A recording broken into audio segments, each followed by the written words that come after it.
Good morning, dear students. In our previous video, we had read about Robert Browning because we have to study his Rabbi Ben Ezra. It's his dramatic monologue.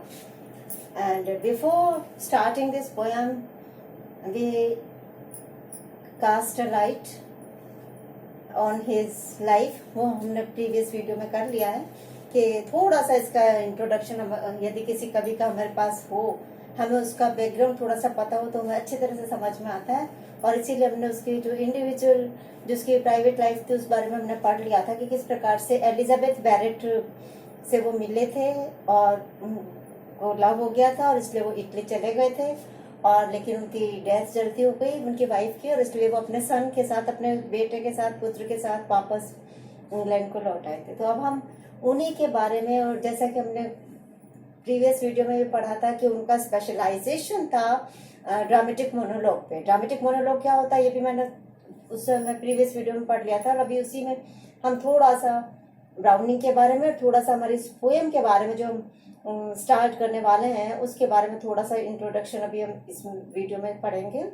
तो browning had an inquisitive and a deeply analytical mind which helped in the search of causes and sources of human emotions। जैसे कि हमने पढ़ा है कि वो dramatic monologue में specialisation है और उसका उद्देश्य क्या होता है, सोल डिसेक्शन, सोल स्टडी।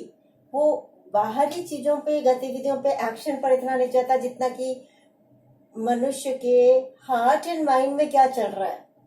अगर उसको कोई फियर है तो उस फियर के पीछे क्या कारण है, और how far he is correct, how far he is right, how far he is wrong.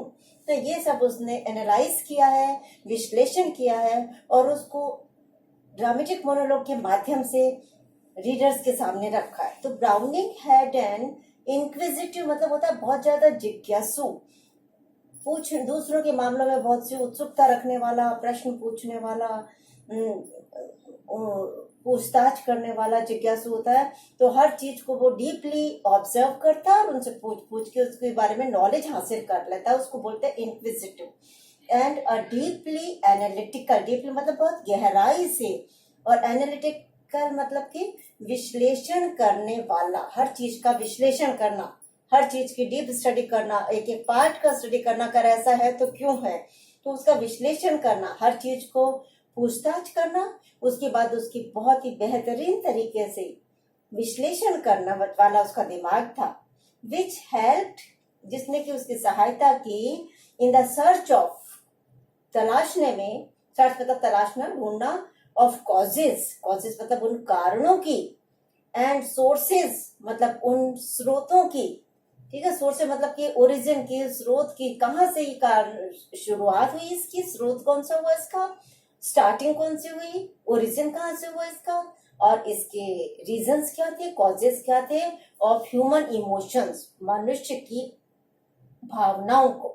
यदि भावना उसकी कोई ईर्ष्या करने वाली है या डरने वाली है या क्वरलसम है ना, तो जो भी प्रकार की उसकी ह्यूमन इमोशंस है उसको पहले उसने ऑब्जर्व किया इंक्विजिटिव माइंड से। उसने उस ह्यूमन इमोशन को, उस पर्टिकुलर इमोशन को उसने पहले ऑब्जर्व किया, उसके बाद उसको डीपली एनालाइज किया कि अगर उसकी ये पर्टिकुलर इमोशन है तो उसके पीछे उसका कॉज क्या है, और कॉज है फिर उसका किस कारण से, स्रोत क्या है, कहाँ से स्टार्ट हुआ, ये सारा उसने बहुत ही डीप स्टडी किया था। इटली में उसने जो डिफरेंट टाइप के कैरेक्टर्स देखे थे, ड्यूक देखे थे, लर्नेड मैन देखे थे, पेंटर देखे थे, लवर देखे थे, जो भी पर्टिकुलर कैरेक्टर उसने स्पेशल कुछ देखे थे उनके उसने डीप स्टडी करी, गहन अध्ययन किया, किताबों को पढ़ा, अगर कोई पुरानी किताब, कोई पुराने कैरेक्टर्स थे उनके भी, और फिर उसने उसकी ह्यूमन इमोशन को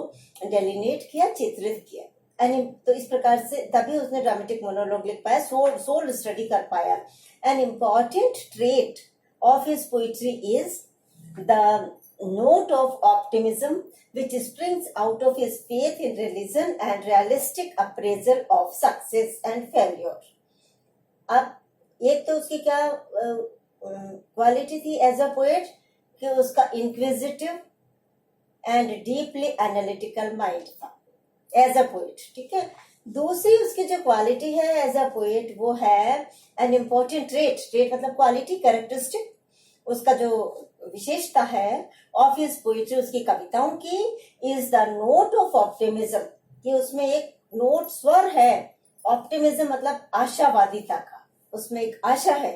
हर जगह हमें एक ऑप्टिमिज्म, पेसिमिज्म होता है निराशा, ऑप्टिमिज्म होता है आशा, आशावादी।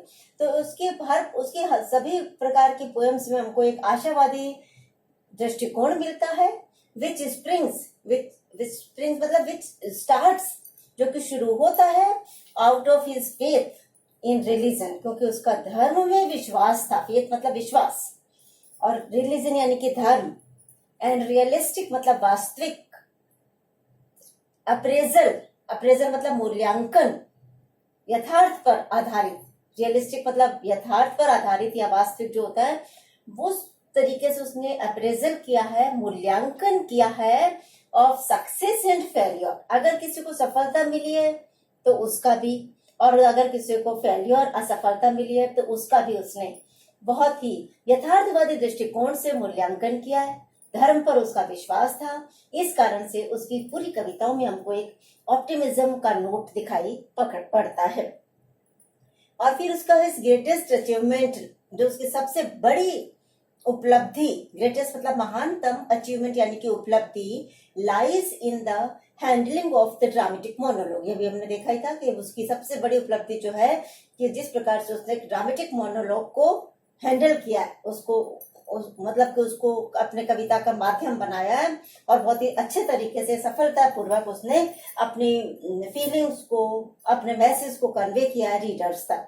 तो उसकी सबसे बड़ी अचीवमेंट है उसकी handling of dramatic monologue and is grasp of the psychological aspects of human nature. जैसे कि अभी पढ़ा था कि पढ़ते आ रहे हैं कि सोल स्टडी किया है, सोल डिसेक्शन किया है, तो उसकी एक ग्रास्प है, ग्रास्प मतलब उसकी पकड़ है of the psychological aspect, psychological मनोवैज्ञानिक पहलुओं पर ऑफ ह्यूमन नेचर, मानवीय प्रकृति के मनोवैज्ञानिक पहलुओं पर उसकी एक पकड़ है, और इसीलिए वो ड्रामेटिक मोनोलॉग के माध्यम से उसको एक्सप्रेस करने में, अभिव्यक्त करने में सफल हुआ है।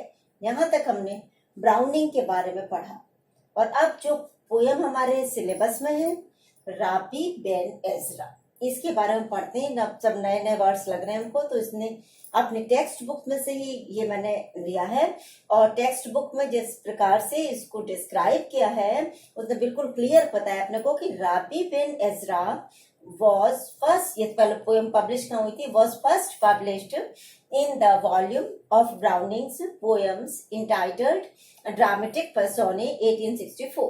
1864 में उसकी पोएम्स का एक वॉल्यूम मतलब होता है ग्रंथ प्रकाशित हुआ था, इंटाइटल्ड मतलब जिसका की शीर्षक है ड्रामेटिक पर्सोने, इस नाम से।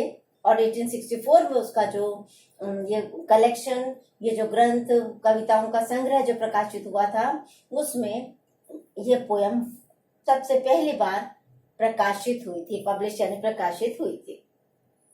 अब मतलब क्या है इसका, राबी बेन एजरा का, ये बता रहे हैं कि राबी जो है is a Hebrew word, Hebrew language है, उस भाषा का शब्द है, विच मीन्स जिसका की अर्थ होता है वन हु इज लर्नेड, जो कि विद्वान होता है, इन थियोलॉजी यानी कि धर्मशास्त्र में, एंड रिलीजियस फिलोसफी जो धार्मिक दर्शन में और धर्मशास्त्र में लर्नेड होता है, पंडित होता है, उसका पढ़ा हुआ होता है, ज्ञानी होता है, उसको राबी कहते हैं हेब्रू लैंग्वेज में। और जो बैन है, एक एक शब्द का विश्लेषण किया है, राबी का मतलब तो ये है, और बैन जो है हैज इट्स रूट, इसकी जड़ें हैं इन द अरेबिक वर्ड, ये अरबी भी भाषा है, तो उस अरबी भाषा में एक इब्न शब्द होता है, और इब्न का मतलब होता है इब्न विच मीन्स सन, सन मतलब बेटा, पुत्र। तो राबी का मतलब तो है धर्म का पंडित, और इब्न का मतलब है, मतलब ऐसे तो बैन है, बैन को जो है उसी का करप्ट रूप कहते हैं कि या उसका विकृत रूप कहते हैं, इब्न लिया गया है, जो कि इब्न बैन है अपने को पोएम में तो शब्द, वैसे अरेबियन लैंग्वेज में ये इब्न है और इब्न का अर्थ होता है सन। और इस प्रकार से the poem is in the form of a dramatic monologue. ये पोएम भी जो है ड्रामेटिक मोनोलॉग है। ड्रामेटिक मोनोलॉग में हमने पढ़ा है कि एक स्पीकर होता है, उसके सामने साइलेंट लिसनर होते हैं, बोलने वाला वो अकेला ही होता है, इसलिए मोनोलॉग का है, डायलॉग की बजाय मोनोलॉग। तो एंड द ग्रेट राबी, ये जो राबी है इज द स्पीकर, ये एक स्पीकर है, बोलने वाला है। ये स्पेलिंग थोड़ी सी इसमें डबल भी होती है। तो राबी जो है वो स्पीकर है। और अब इसमें कौन से राबी की बात कर रहा है, उसका जो रेफरेंस है वो है ये एक अब्राहम इब्न एजरा, ये नाम था उसका, जो अब्राहम नाम था, उस इब्न सन था एजरा का, एजरा उसके फादर का नाम था, वॉज अ राबी।